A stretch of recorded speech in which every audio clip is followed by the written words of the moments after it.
कर दिया कि करना कुछ नहीं है, केवल कथा सत्संग में रुचि लेनी है।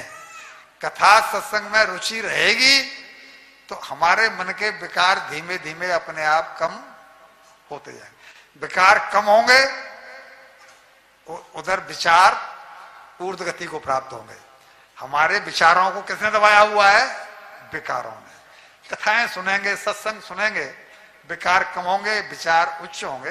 तो आपने तो एक ऐसा रास्ता प्रकट कर, और इसमें थोड़ा सा शांति से मैं रह आती हूं, इसलिए ये नहीं मानी और कुछ गुणों को लेकर के चुपचाप उनके साथ चल रही।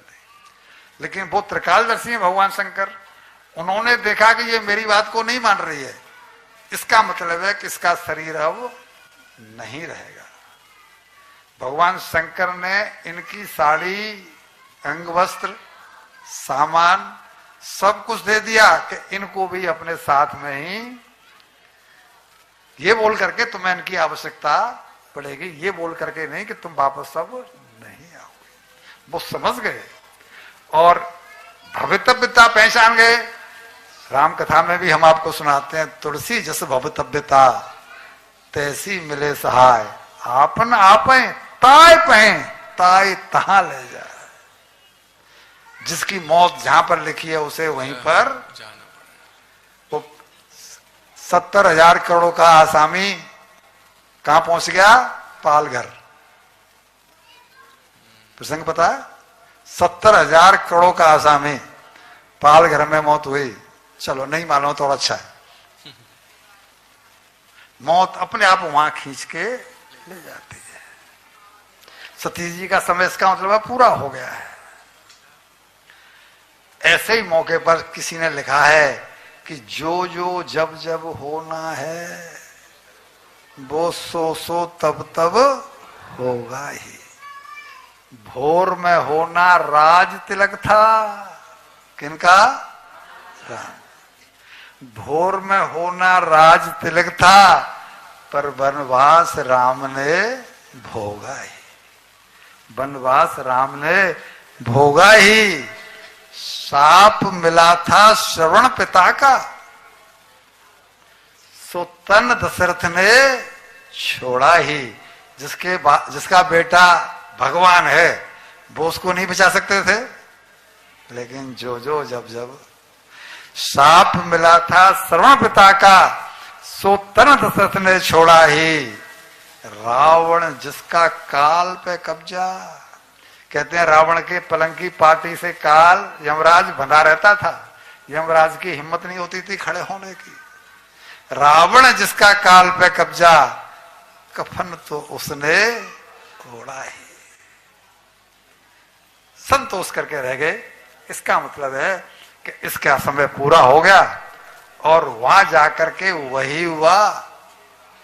दक्ष ने देखा कि सती आई है और सती के उन्होंने लुक भी नहीं दिया।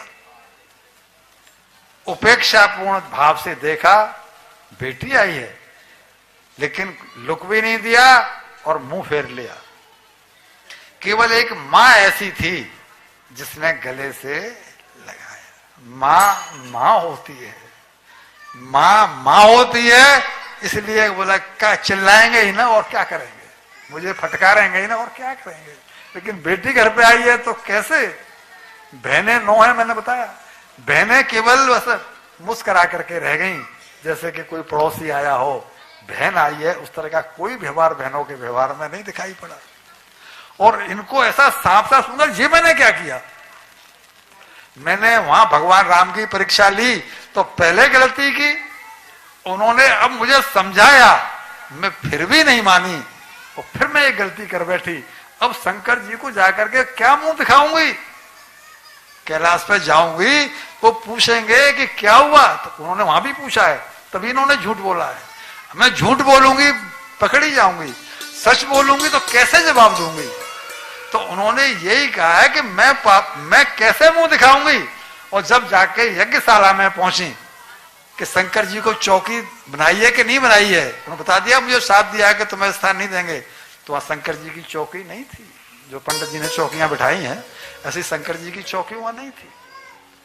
अब उनको क्रोध आ गया कि इस शरीर को रखना अब बेकार है। बिटिया को जब न ससुराल में प्रेम मिल रहा है न पियर में प्रेम मिल रहा है, तो उसको लगता है कि ये जीवन तो अब भाई दोनों जगह, दो ही जगह हैं और दोनों जगह जब प्रेम नहीं मिल रहा है तो इस जीवन को रखना बेकार है। और इन्होंने ये कहा, उनको फटकारा पिताजी को कि मैं किसी दक्ष प्रजापति के यज्ञ में नहीं आई थी, मैं तो अपने बाप के यज्ञ में आई थी। और बाप का व्यवहार बेटी के प्रति ऐसा होना चाहिए।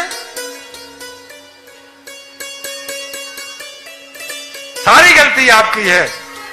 शंकर जी तो ब्रह्म भाव में जीते हैं, अगर वो खड़े नहीं हुए आपके स्वागत में तो इसमें ऐसा कौन सा पहाड़ टूट पड़ा। शंकर जी महादेव हैं, आप तो केवल देव हैं। ये उनकी शराफत है कि उन्होंने आपसे नहीं कहा कि आप तो देव हैं, मैं महादेव हूं। वो चाहते तो आपको उसी समय श्राप दे सकते थे।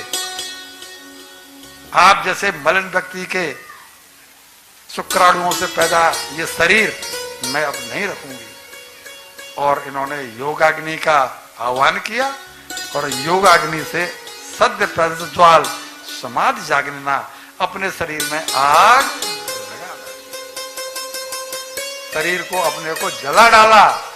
ये कथा यहां तो नहीं है भागवत में, लेकिन शिव महापुराण में है कि इनका शरीर जल करके गिरा तो शंकर जी वहां पर आए हैं। ये कथा भागवत में नहीं है, शिव पुराण की है। शंकर जी आए हैं और इनके शव को लेकर के शंकर जी आकाश मार्ग में बड़े क्रोध में घूमे हैं।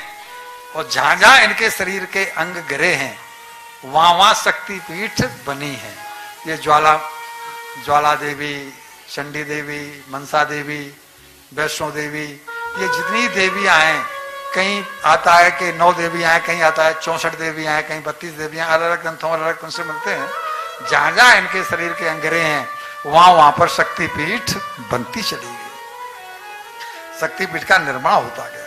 उधर नारद जी ने जाकर के शंकर जी को बता दिया कैलाश पर, वो वहां सत्संग कर रहे थे कि सती जी के साथ वही हुआ जो आपने बताया था, उनका अपमान हुआ और वो आपका अपमान भी हुआ तो वो सहन नहीं कर पाई और उन्होंने अपने शरीर को योगाग्नि से जला डाला है।